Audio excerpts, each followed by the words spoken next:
అందరికీ నమస్కారం. నేను డాక్టర్ సుధా, గైనకాలజిస్ట్. ప్రెగ్నెన్సీలో హై షుగర్ డిటెక్ట్ అయితే మటుకు అస్సలు నెగ్లెక్ట్ చేయకండి. ఎందుకంటే మాకు రీసెంట్గా వచ్చిన ఒక కేస్ గురించి చెప్తాను. అయితే ఈమెకి అరౌండ్ 30 years ఉన్నాయి. ఫస్ట్ టైం ప్రెగ్నెన్సీ కన్ఫర్మ్ అయిందని వచ్చారు. అయితే యూజువల్గా మేము ప్రెగ్నెన్సీ కన్ఫర్మ్ అయిన వాళ్ళందరికీ కూడా కొన్ని బేసిక్, అందులో haemoglobin, platelet count, blood sugar, thyroid ఇవన్నీ కూడా ఇంక్లూడ్ అవుతాయి. అయితే వాళ్ళు మరి ఆ విజిట్లో ఫస్ట్ విజిట్లోనే ఎందుకు, తర్వాత అడ్వాన్స్ అయ్యాక చేయించుకుందాం అన్నట్టు మేము అడ్వైస్ ఇచ్చినా కానీ వాళ్ళు నెక్స్ట్ మంత్ చేయించుకుంటామని అన్నారు. ఆఫ్టర్ 1 month ఆమెకి మళ్ళీ స్కానింగ్కి వచ్చారు. అప్పుడు చూసేసరికి బేబీ గ్రోత్ అంత ప్రాపర్గా లేదు. సో అప్పుడు మేము బ్లడ్ టెస్ట్లు తప్పనిసరిగా చేయించుకోవాలని చెప్పాం. అందులో సర్ప్రైజింగ్గా తన షుగర్స్ 300 above ఉన్నాయి. అయితే ఈ మధ్యకాలంలో షుగర్ అనేది, డయాబెటీస్ అనేది చాలా యంగ్స్టర్స్లో కూడా చూస్తున్నాం. ఒకప్పుడు ఒక 15-20 years back only 50 years and above వాళ్ళకి చూస్తుండేవాళ్ళు.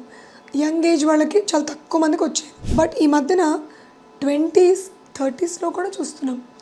అంటే ఇది pregnancy and child bearing age. So ఎవరికి హై ఉంటుందో కూడా మనం సస్పెక్ట్ చేయడానికి కూడా తెలియట్లేదు. అనుకోకుండా బ్లడ్ టెస్టులు చేయిస్తే చాలా హై షుగర్స్ కూడా డిటెక్ట్ అవుతున్నాయి. సో దీన్ని బట్టి మనకు అర్థమైంది, ప్రెగ్నెన్సీలో షుగర్ వాల్యూస్ అస్సలు నెగ్లెక్ట్ చేయకూడదు. అండ్ ఫస్ట్ విజిట్లోనే కన్ఫర్మ్ అవ్వగానే ఈ టెస్టులు చేయించుకోవడం, అండ్ పొరపాటున ఇవి హై షుగర్ ఉన్నట్టు గుర్తిస్తే దానికి తగిన ట్రీట్మెంట్, అంటే జస్ట్ బార్డర్ లైన్ దాటితే కనుక డైట్స్, వాకింగ్ చెప్తాం. ఇంకొంచెం ఎక్కువ రేంజ్లో ఉంటే టాబ్లెట్స్ ఇవ్వడం జరుగుతుంది. అండ్ ఇంకా 200 above రేంజ్లో ఉంటే కనుక ఇన్సులిన్ అడ్వైజ్ ఇవ్వడం జరుగుతుంది. అండ్ ఎండోక్రైనాలజిస్ట్ ఒపీనియన్ కూడా తీసుకుంటుంటాం ఇటువంటి డయాబెటీస్ కేసెస్లో.